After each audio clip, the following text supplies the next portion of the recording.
What's up, Ham Fam? Welcome back to Heart as a Mother, where we're just two moms kicking it and talking about the realness and the rawness that come with parenting.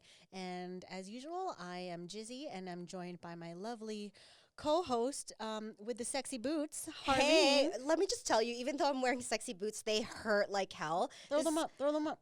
This is what I get for trying to be so fancy. And you guys don't see this, but like when we come to the studio, we like rock our best shoes. Like Har's always wearing heels. I'm always wearing Nikes that I never wear outside. But nobody sees But them. nobody sees it. So we're gonna show you guys right now. Right now. See? Yeah. Okay. So anyway. It's okay. Brian always says my shoes are nice. Well, and he always says mine aren't. Anyways, Brian, whatever. So we are back for another episode of Dope Dads. I really love the Dope Dad episodes. Yes. Sometimes we just don't recognize a lot of the dads. We don't recognize them enough because it's always about the mom. And, yes, I understand. But also to have great parenthood, it includes dads. So we hear you. We see you, dads. And if you're a single dad, you guys are always welcome. If you're a single dad, hit up hard. Because if you get one look at her sexy boots, I'm sure you'll want to slide into her DMs. Oh my God. So today's episode, we do have a dope dad on, and I'm really thankful. He's one of the strongest dads out there, and not just physically strong, but like strong in all sorts of ways. And he has such a great story. He's a devoted husband, a loving father of a sweet girl, Naya, and a witty son named King. And I'm hearing he's also an arm wrestling champ. So joining us all the way from Kent, Washington is Sokha-san. Welcome, Sokha, or we'll call you Ka. You want Ka or Sokha? Ka? Okay, Ka. Hi, Ka. Thank you so much for being with us today. Yeah, thank you so much. You know what? It is such an honor to have you here. So I want to give a little bit of context of what our episode's about. Ka has recently lost his wife, Nirorth, to a rare cancer just over a year ago. It's been truly a journey for Nirorth, for Ka, and their kids. It's never easy to watch someone you love battle this ugly, ugly disease, cancer. Jizzy and I are so thankful that you've agreed to come on here because we know you're a man of little words and you just don't share your feelings. And to come on here with everything so fresh and so new, we really, truly appreciate you coming on here to share your story. Yeah, not a problem. If I wouldn't, she'll probably get in my dreams and yell at me. That is Nirorth, that's for sure. Oh, she would force me to be on here. I mean, if she was, still around, she'd be like, "You better go do that." Yeah. So that's why I'm here. Yeah. Yeah. So I want to hear more about how you're an arm wrestling champ. Well, I'm not really. How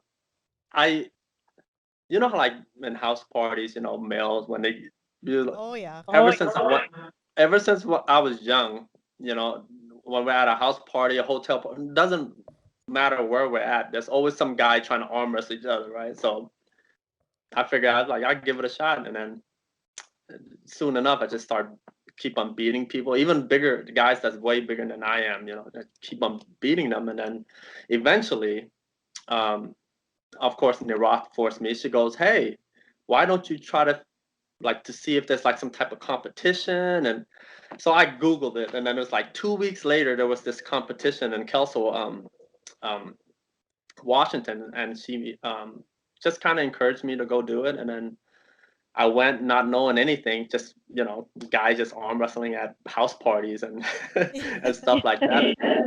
I kind of, and then that tournament, I took first place, and then it kind of went on from there. Yeah.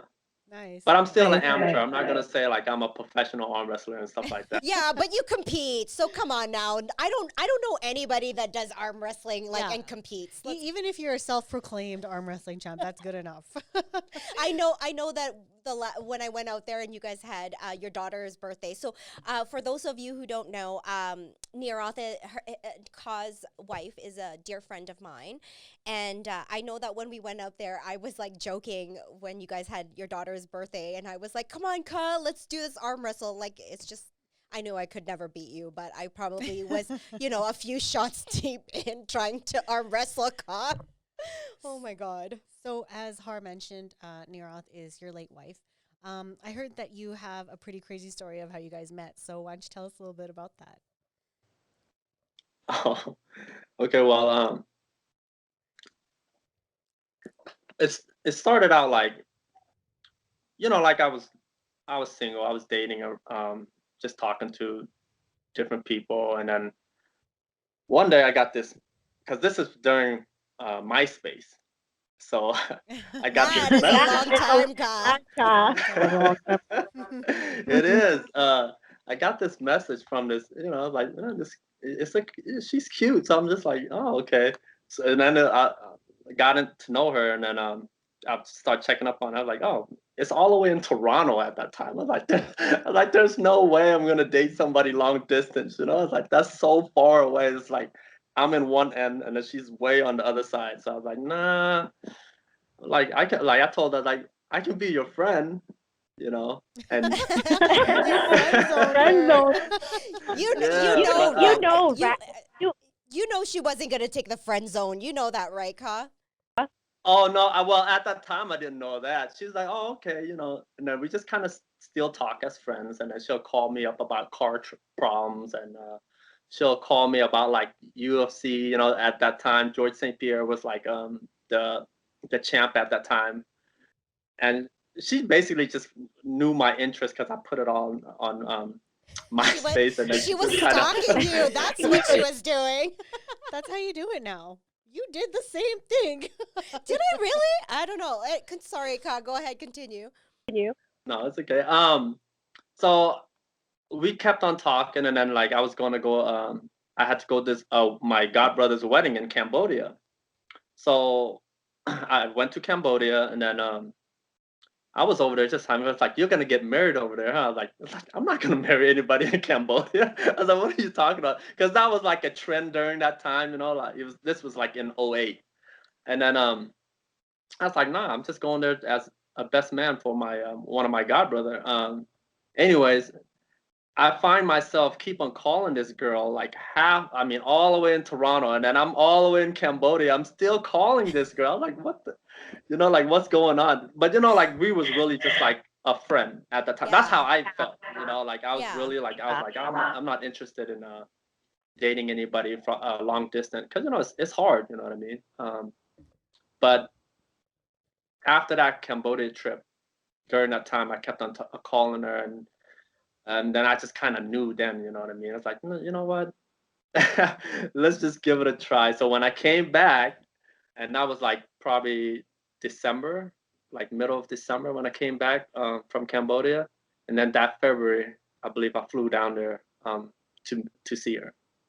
And then that's how it all started. So. Well, I know that it was funny because Nirorth is originally from Calgary, and she moved to Toronto for school. And it was funny because when we like have our girls' night, she's like, guys, I met this guy and I'm going to marry him. That's what she says. So I'm like, okay, cool. So tell me about him. She's like, well, he lives in Kent, and I met him on MySpace. And she basically told me how she was stalking you and like you wouldn't even answer. So she said, well, I made up this little lie and said I had car problems because I knew that he knew about car problems, literally. And I said, only you. Like, I couldn't even believe she was stalking this guy. She was so adamant that she was gonna marry you. She was so adamant. So that just goes to show, guys.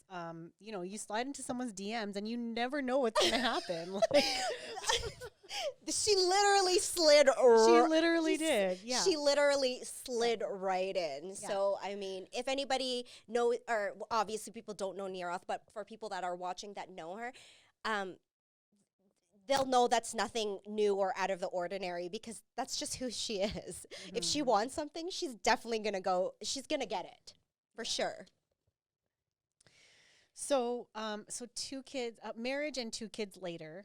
Um, how long were you guys married before she found out the news that she had cancer?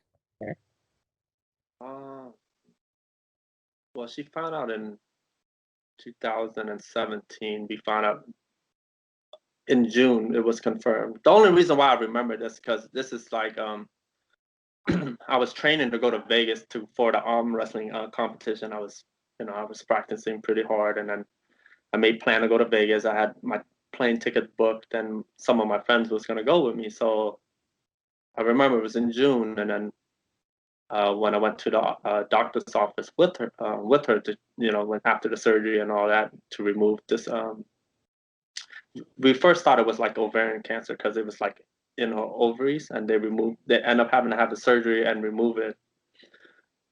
And then obviously they test for like cancer and stuff like that. And then when it came back, it was for cancer. So found out in June of 2017. Okay. Did so obviously if they thought that it was ovarian cancer, did she feel that something was wrong in the beginning?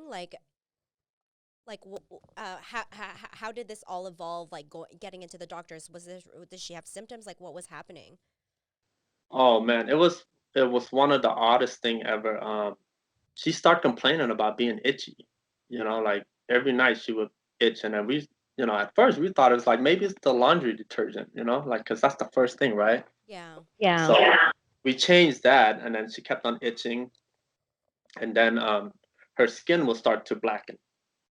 Like it'll get dark, like she gets really dark, and that's how it kind of started. And then she went to the dermatologist, and they kept on like giving her prescription for like this type of lotion with with steroids or whatever on it, and then it still didn't help, you know. And then I think that's kind of where it kind of started, where it progressed on because no one thought she was never in pain, she was never hurting anywhere. Like there was no sign of anything besides the itching and then like the darkening of her skin. And then I remember she told me like they mentioned something about it. I can't even like pronounce the name of Mm-hmm. um, the disease, but it was cancer. But the doctor didn't think anything of it because she was so young and she was healthy, and and I didn't think anything of it. So they kept on prescribing her the lotions and stuff like that, which didn't work until she had that bump on her pelvis area. And then when she actually went to the hospital and forced them, knowing her, she's like, "No, I'm not leaving. There's something wrong. You guys gotta do like a scan." Yeah. And they finally did, and then they found that tumor that was growing.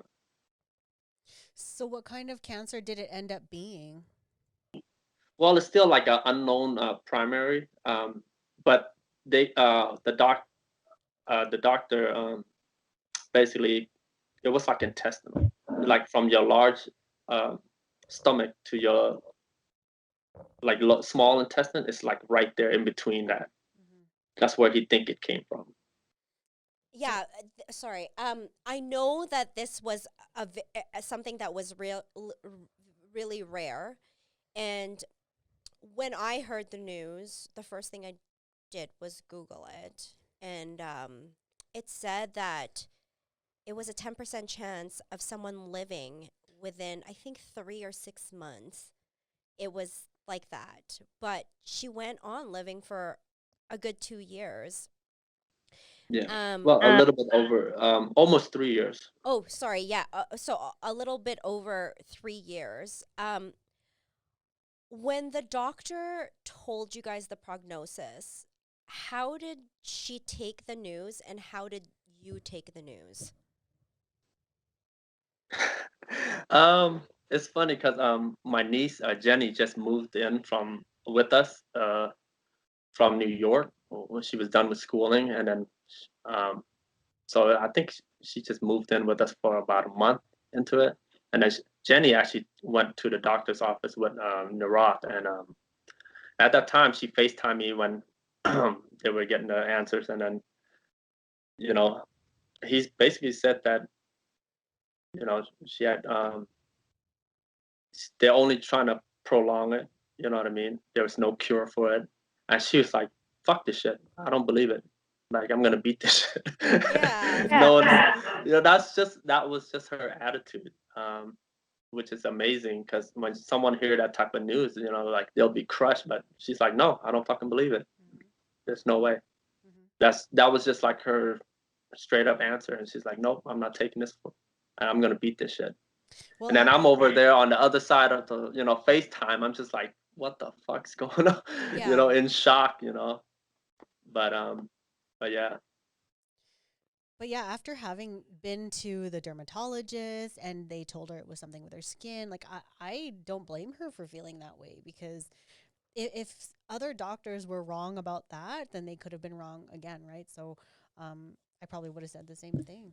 Yeah, and I know I know that Nirorth has told me the story about how many doctors she had to go through. And she is a very persistent person, for sure. And if anybody has met or encountered Nirorth, she has a heart of gold. But if that girl wants something, she's gonna get it. I mean, that's how she got you. Like That's how she got you. Like she saw literally your MySpace. she literally stalked you and was like, I'm gonna marry this guy. I literally thought this chick, I really thought my friend was insane, gone over. I was like, is that what Toronto does to you? Is just make you go crazy that you think you're gonna marry this guy who lives all the way in Seattle or in Kent?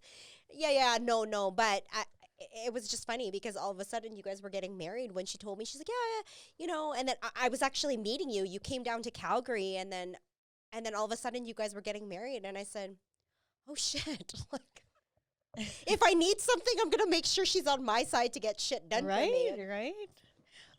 So how Yeah, did I you? remember. No, go Go ahead. ahead. Go No, ahead. go ahead. Go ahead, Prof. No, I remember meeting you guys for the first time, Raph and everyone. It was at the bar. I don't remember what it was. Everyone's kind of playing pool. I was cold as fuck that day. It was like in February something. That's cold. Yeah, it's That's cold. super cold. But yeah, uh, Oh my God. I remember when she was pouring me the beer.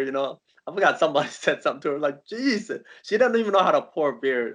So it was like foaming all over the place. And everybody looked at her like, what the hell are you doing? She's like, what? I'm pouring the beer.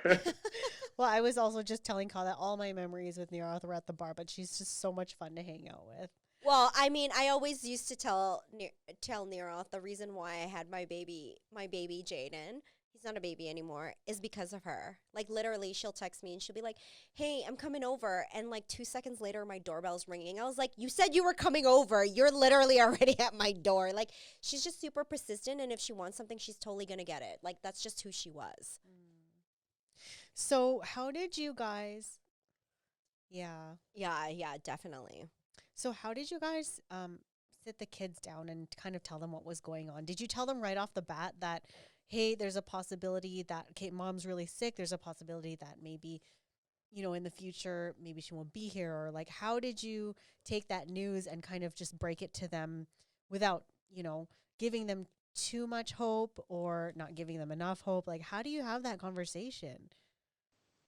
Um, well, me and her had a conversation about how we were gonna tell the kids, and then we like knowing her, there was no like she was really determined, like she's gonna beat this. There was like no ifs or buts about it. She was so there was no like, oh, this could happen. She's like, mommy is sick, so mommy and daddy it's gonna go to the hospital a certain amount of days and then try to get better and try um to beat it.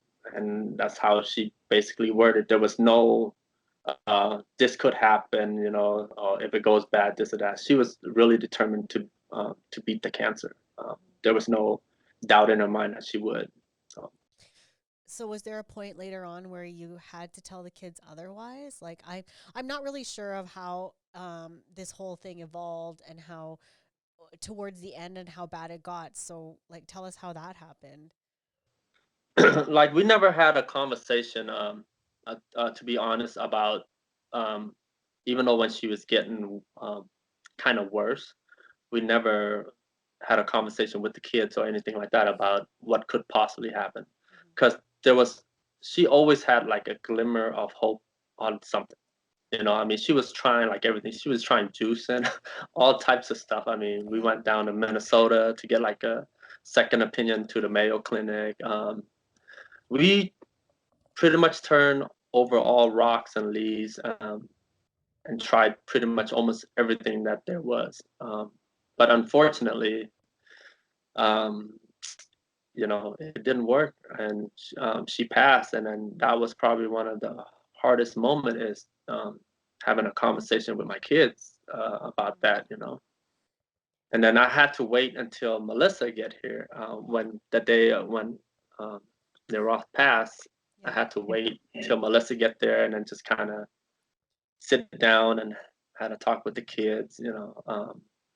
But yeah, it was a really tough moment. And I took it really hard. King, he didn't know how to feel, because he doesn't, he was still really young at the time, but How old? he just didn't understand Sorry, how really. old? Only his eyes broke down. How old were the kids at this time? Nai was like Nai was 8, and then King was 5. You know, Now I understand kind of what's going on. King, he kind of get the concept of death and stuff like that, but kids, I'm pretty sure he doesn't really grasp it like Naya did. So she broke down um, right away when I said that she passed. Um, when you guys told the kids that mommy was sick, did they have any questions about it, or were they like, okay, mommy's sick because she's such a superwoman that they just didn't really think of anything? Did Naya or King have any questions for you or for Nirorth at the time? No, they didn't. They're just being kids, really. All we told them is like, mommy's gonna go to the doctor, and then mommy's trying to get better. That's what we pretty much told them almost every time. So even till this day, like King, and especially King, he wrote most of the time that he'll draw something. Is like he'll draw it just with me on there, and then he goes, "Mommy's at the doctor," you know. Yeah. So he has a lot of memories of her just being at the doctor's office and stuff like that. So So I remember a week before Neroth passed, you actually told me you messaged me and said, Hmm. Neroth says she has a week. Yeah. And so at that point, did she come to terms with things and tell you there's a chance that I'm not going to make this? Let's sit down and talk about the kids. Let's talk about what's going to happen going forward. Like, I know you were saying, like, she was such a determined person and she knew she was going to beat it. But at the time, since she told Har that she had a week left, like, what did she tell you? And what did you guys tell the kids at that point? um, we had some type of conversation about stuff, but um, she was no, she was really, she was really stubborn. So she was really still determined. Like, who could blame a person for wanting to be there for their kids and their husband? Of Like, course. Of course. it's, but she was just like determined to just like know like whatever glimmer of hope there is. So we was waiting on this medication that we had to order from the Mayo Clinic after we went down there, fly to Minneapolis, and then that was like her hope. She's like she just hung on to every little hope that there was. I mean, she was a believer though. It's not like she's like, oh, this and that. No, she believed that this thing can like literally will cure her. But unfortunately, the medicine didn't get there in time. She passed. It was at November 21st. That night, it was like 3 a.m. or something like that. 3 or 4. She passed, and then the medicine was supposed to get 10.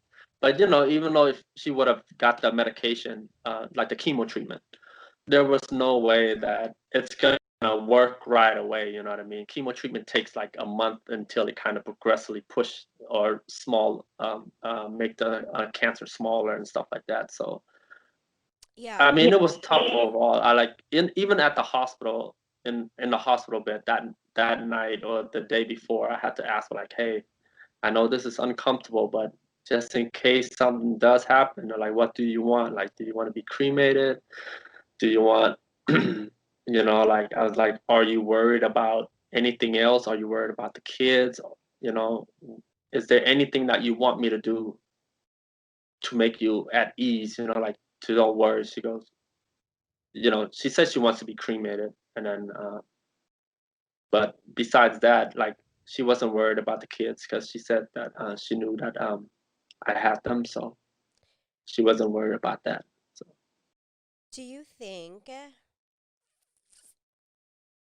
that her last days or her last breath, because I know that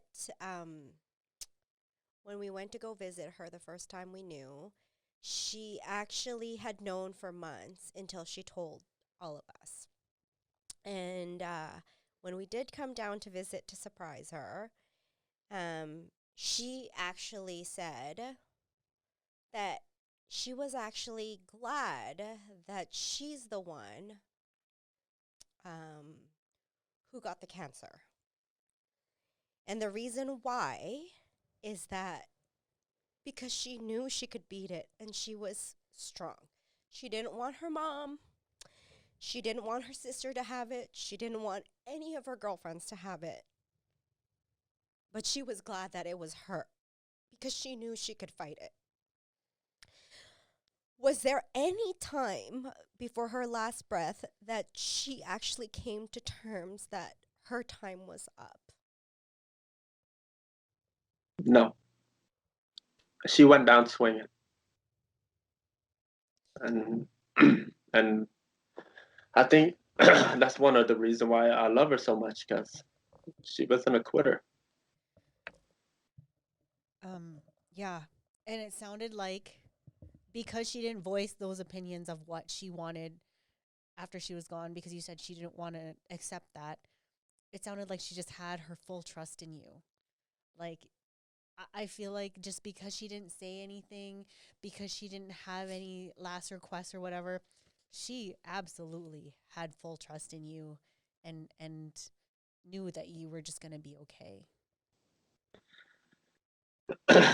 Yeah, I mean, I always ask her, like, what's like, even prior, before even it even gotten worse, like, probably a year and a half into it, I always ask her, like, are you worried about anything? Do you need me to do anything? If you, worst case scenario, if something happened to you, what do you want? Like, the kids and this and that, The only thing that she want me to do was to have the kids go visit in, their Canadian side of the family. Yeah. Yeah. You know what I mean? And obviously, I wasn't gonna keep the kids away from them and stuff like that. Of course. So I was like, that was, that was easy. Besides that, she was good, And I just told her, just focus on getting better, and then we'll just go from there, deal with it one day at a time. So. Was there ever a time that Nirorth ever discussed what her fears were? I know that she had never, out of all conversations, have never expressed any fears of this ugly disease. And I know that she didn't allow us to talk about it because she didn't want cancer to have that power over her. And I think a week before she actually came down to visit. We were actually going to Seattle, but she actually came and flew here. And when I saw her at her sister's house at Melissa, right then and there, I knew that it was one of the last goodbyes that we were having with her. But she didn't make it seem like it was a goodbye. But I know that when she flew back waiting for that medication, she texted all of us and said that she, for the first time, was scared. And that literally gave me the chills because she's never, ever, out of the 3 years, ever said she was scared. What was her deepest fears? And what was she scared Did she ever tell you that? Well, probably unfortunately she was probably trying to protect me too, because she never told me she was afraid of anything, like um she never mentioned about fear. She never mentioned about death or anything like that. She just, she talked about faith a lot. She just, she talked about God. Um, Whatever made her comfortable, I was just, I was there with her just to support her, mentally and physically. But yeah, she never said any. She never mentioned anything to me about fear or anything like that. The whole time that she was that when we was going through it, the last week of her life here, she never mentioned anything about being scared. She was always just like, I'm waiting for that medicine and then I'm gonna beat this. And I was dying inside because just like you realize that,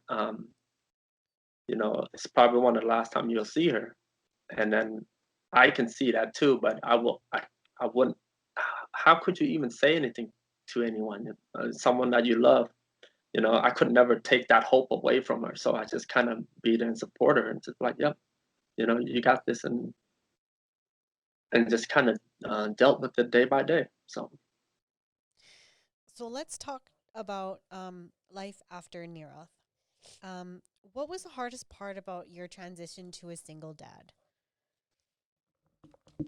oh boy, I think it's more like the kid's emotional state, because it's more like it hurts you, as a parent. When you see your child sick, you wish you could take that away from them, and you wish you could take their place. So when they're sad, it's like there's nothing you can do about it. For me, it's, like, what are you gonna do? Like, find them a new mommy? It's not gonna work that way. And it hurts so bad to see how emotionally they're affected by it. And all you can do is just kind of try to comfort them as much as you can, and and hope times come and make it a little easier at a time. And that's pretty much all you can do.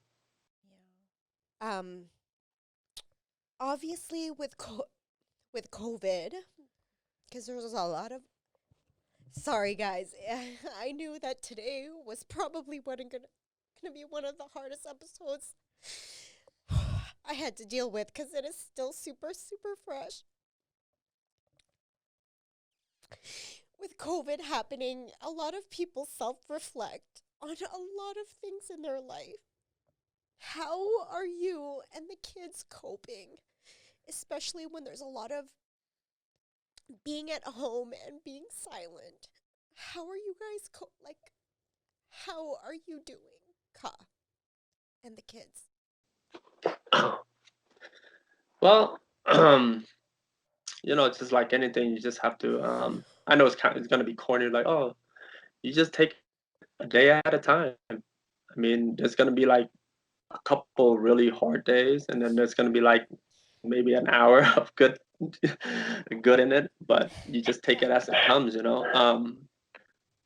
The hardest part is with the COVID thing. Like, it's just that you can't go talk to anyone. Like my kids that's just kind of stuck at home, and it's hard for them because they're at home. The only way to kind of get their mind off thing is to go play with other kids and stuff like that. So, I try to take them outside and do the little things here and there, but for the most part, it's just we just kind of just have to suck it up.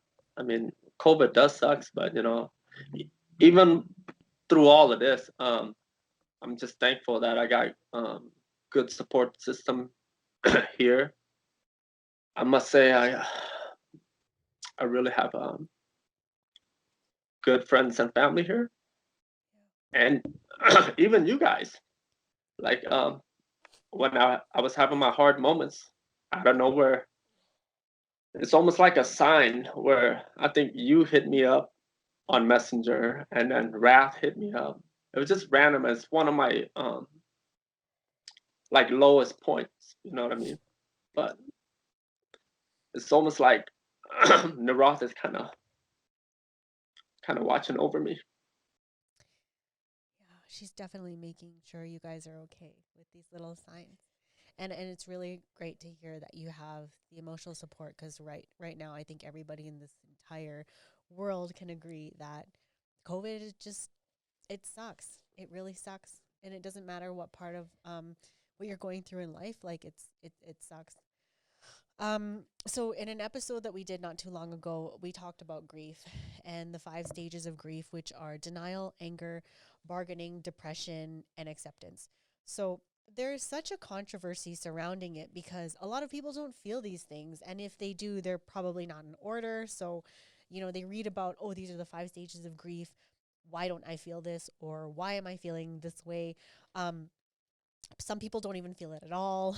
So, like, how did you deal with your own grief um, while being brave for the kids? Like, did they ever say, catch you in a low point where they're like, "Daddy, are you okay? Like, you're having a really hard day." Like, how do you deal with that?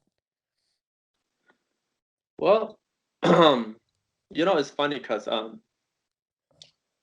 when your kids are like when your kids are hurting, right? Like, because they'll have moments like one day I'll bath for like King, and then like as I'm drying him off and lotioning him, he'll start crying.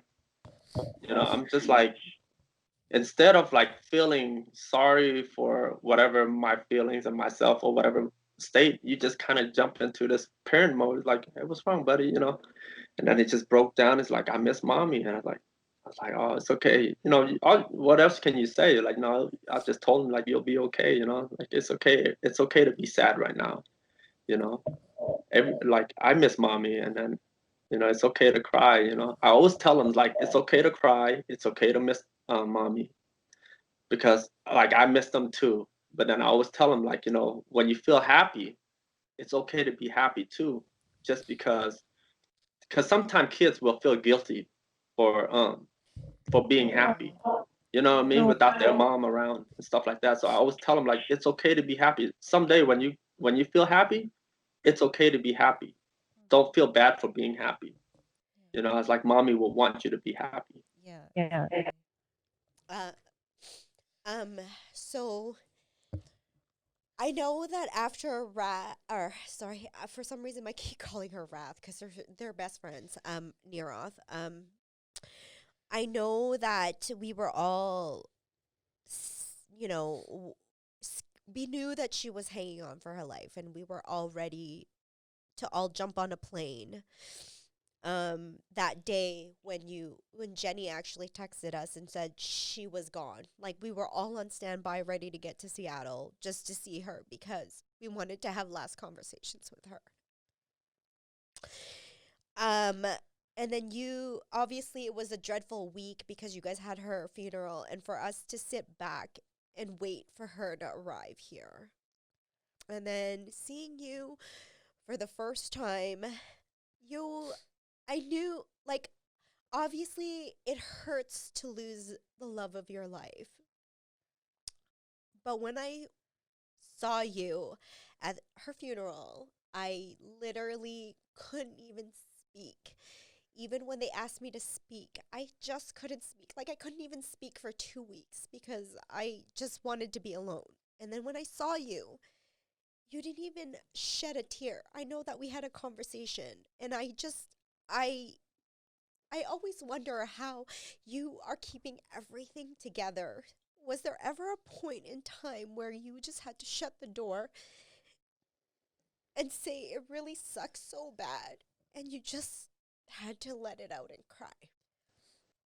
um, you know I I'm probably not like a really good crier. I tried, like, don't get me wrong, there's moments where I was like, man, like, I just want to cry, like, I don't care, but I can't, like, I just the thing is, I'll tear up and I get choked up, and then I stop because and then it just made me realize that, I just worry about my kids more than anything. It's like I don't want to feel sorry for myself. I know that there's other people all around the world that's worse in like worst case scenario, like situation than I am. So I can't like just sit there and cry. Like I trust me, I want to. I get choked up and I really do want to cry, but there's time where I just can't. Even till this day. I mean, I shed tears. Like I'll cry here and there, but during the funeral though, you probably didn't notice, but I was pinching the shit out of my head. You know what I mean? I was just like, nope, I'm not gonna try to get all emotional. I'm like, I'm just gonna. But a lot of it too, just like you was mentioning about grief and the stages of grief. Probably like a year and a half into it, I already accepted that there's a really good chance that I'm gonna lose my wife, and I think just accepting it it helps a lot, because you're not really in denial. I never um said I wish I can, like go back because like what's wishing is gonna do for me? It's not the reality. You know what I For mean? sure. So the Yeah. faster you accept whatever it is that you're dealing with, the faster that you're gonna heal from it in a sense. Even though it's gonna be hard, it's easier said than done. I mean, I'm still struggling until this day. I mean, it's a little over a year, but still, you know, I might accepted it, but it still does hurt. Of course. And like we just want you to know that whatever your grief is grief, and it should never be downplayed. Like I know because the person that you are and because you're so caring and you're always thinking of others, it's easy to say, oh, there are other people who are going through way worse than me, so I got to suck it up. But, just know grief is grief and you're going to feel how you feel. So you should never downplay that. And what you're feeling is valid. Also, we also talked about in previous episodes receiving signs from people like loved ones that you've lost. So besides the fact that you have Nirorth's friends checking up on you, are there any other signs that she's given you since her passing that kind of made you think this is her? This is her coming to me. Oh my God. Yeah, because this one time I swear I was driving home. And she knows I love country music. I mean, I might not look like I got tattoo on my No, neck. you look like the scariest person in the whole world. But anyone who gets to know you truly gets to know you. You have a heart of gold, and you are such a caring person. But I mean, yes, you're all you have tattoos everywhere, and you look like the scary gangster. But you really, truly have the heart of gold, and who likes country music. Yeah, so I was driving home. It's one of those bad days. Like I said, you're gonna have your bad moments or bad weeks or whatever it is. And then this country song like came on, and I just like, oh my God, it represent everything how I felt inside. You know what I mean? How like I just couldn't explain it, and then I felt like she was right there on the passenger side with me as I drove home. And then right when I parked, I started shedding tears. And then I'm texting like Melissa and then her brother, like, yo, like this song came on. I like it felt like it was like she was there because she's just let me know that she missed me too, and it's okay. It was just the weirdest feeling ever. But I never had any dreams or anything like that. In Cambodian, we believe that when a loved one passed, they go into your dream and you know and tell you certain things. But I never got that from her, which which sucks. But but that's the only thing that the closest, and like all the messages that when on my down moments, like Harlene will message me Wrath or something like that just to check up on me and stuff like that. I think that was just a sign from her. Um, we saw a post that you put before her last breath, what was the last conversations you had with Nirorth before she took her last breath? Well, like I was basically just at the hospital massaging her legs. Like it swells up. Yeah. Yeah. Um, and then like I'll spend that massaging her leg and just and she's like, oh, all she talked about was just getting that medicine, that chemo treatment. That's the honest truth. And she never like I said, she never gave up. She never lost hope. Just put it that way. She always thought that there was always going to be a hope and a chance. So that was pretty much um, our last conversation. Like I was spending there massaging her leg, which I don't mind, but it's something that you don't want to see when it happens. Yeah. And obviously this is just such a weird thing to say, but was there ever a conversation that Nirorth thought that, hey, if I ever left or if I was gone, this is what I want you to do, Ka, to be happy? Did you guys ever have those discussions? Yeah, we actually did. She's like, you're never gonna fucking remarry. That's so Nirorth. Oh, I swear. No, but no, cause I get it, but that just shows how much that she loves me. That's all. But she did say that if you do end up finding like true love or whatever, she would want me to be happy. So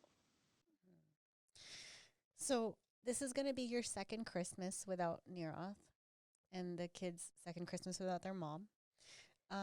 What are some things that you guys do to kind of keep Nirorth's legacy alive? Like, do you have any like traditions that she used to do with the kids that you guys are trying to do every year in her honor? Not just with Christmas, but just in general. mm. Well, I did because her thing. She loves to eat. So and almost every year we do a Canadian Thanksgiving, just because that's because she misses being in Canada. So we'll have two Thanksgiving. We'll do Canadian Thanksgiving. We'll invite like our friends over from here, um, and then we'll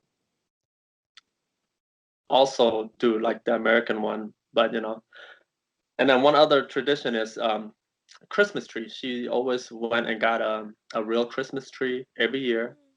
And even though it sucks because I never really done it, and it still hurts. So, but I've forced myself to go out there and get a real Christmas tree and put it up and stuff like that, and let the kids decorate it. But that's the tradition. Is getting a real Christmas tree every year. That's awesome. That's amazing. So, Ka, obviously today's episode is Dope Dads.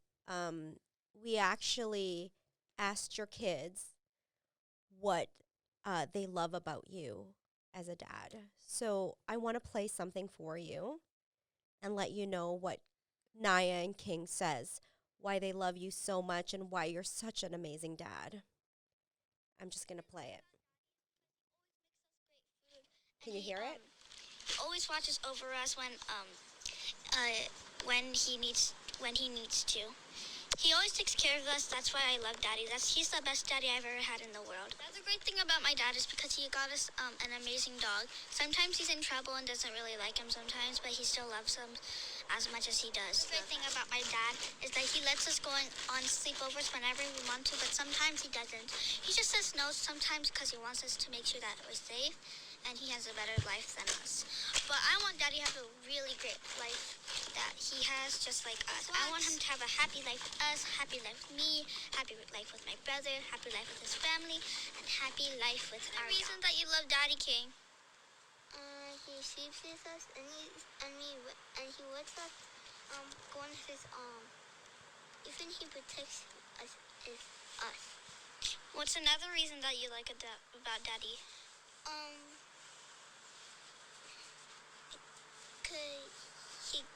more money so we can get more food. Yeah, and another thing I like about Daddy, because he earns us money when he works really hard when he's at work just for us, so that we can have a happy life in our beautiful house, so we can pay for our food, our clothing, our Wi-Fi, our water, all of those stuff. What are another things that you like about Daddy King? Everything I love about Daddy is that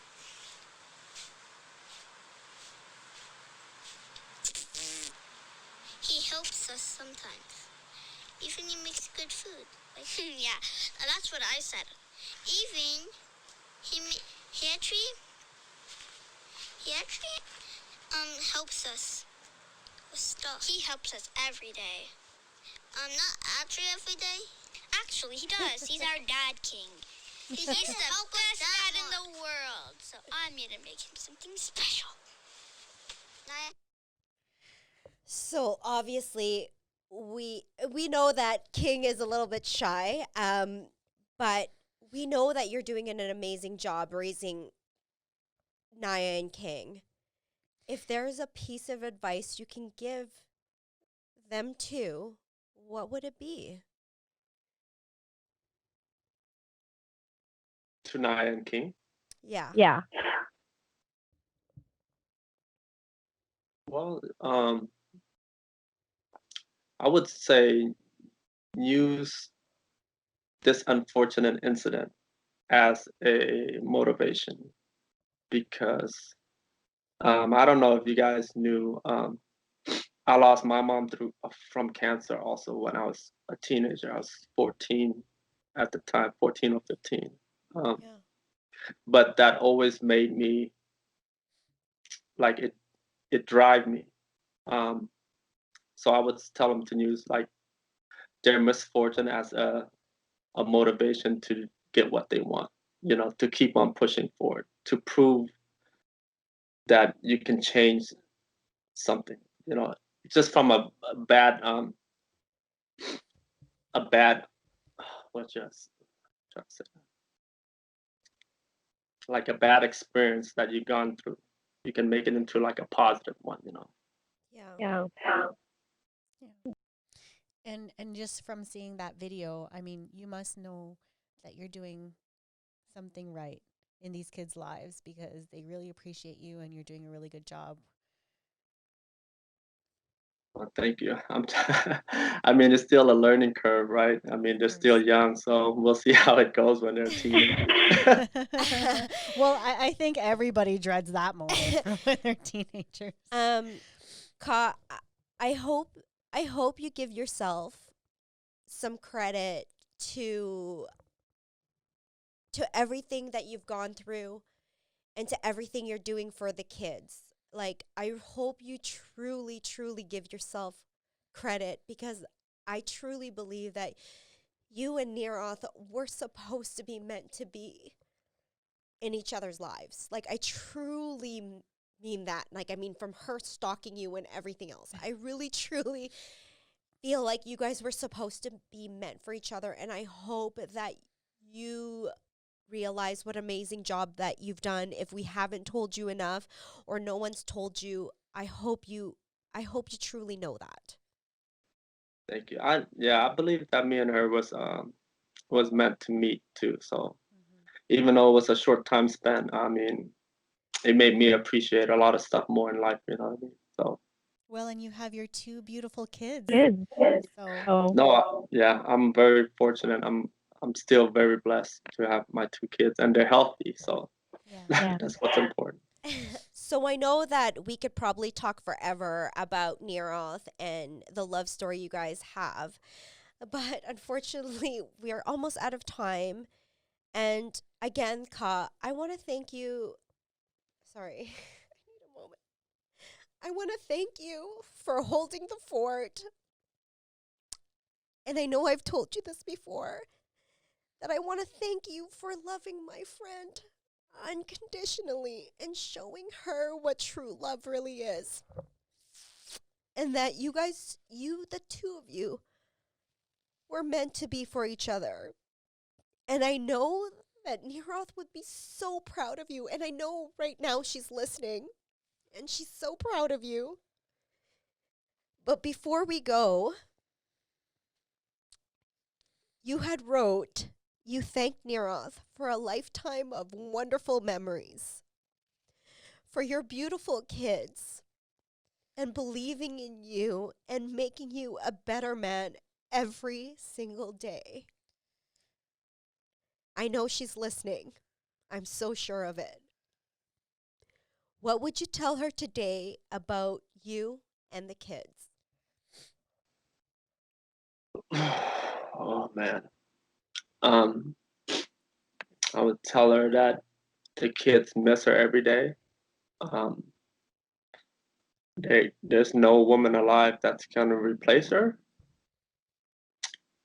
and that I truly miss her. I miss our conversation, and I miss someone being blunt to me, just telling me how it is. Um, that's what I would tell her. Thank you, Cobb. Thank you. So I know it hasn't been easy, but we know Nirorth is at peace knowing that the kids and you are in good hands. So thank you so much again for sharing your story. So we want to thank our Ham Fam for continuously supporting us and for all the heartfelt messages that we receive on a weekly basis. Thank you guys so much. We appreciate you and love you. Don't forget that we drop episodes every Monday now. So click like and subscribe to our YouTube channel. And is there anything else, Har, you want to say? Yeah, and you know what? For anybody who's struggling through grief, a loss of a significant other, a child, or anybody, it's okay to not be okay. And it's okay to reach out. And it's okay to crumble. Because it really, truly sucks. And you're always looking for a reason why. And we will never get that. And we just do what we need to do. And, make sure to reach out to people to talk about it, because it's okay to talk about it. It's okay to cry it out. It's just truly okay. Again, Ka, thank you so much. And we have your back forever and ever. Thank you. And, if you ever need us, we're always here for you. Thank you. I know that. Appreciate it. All right, guys. Well, that's it for us today. Don't forget to wash your hands, wear your masks, love yourself even on the hardest days, but also be kind to each other and to yourselves. Bye, everybody. Bye, everyone. Bye.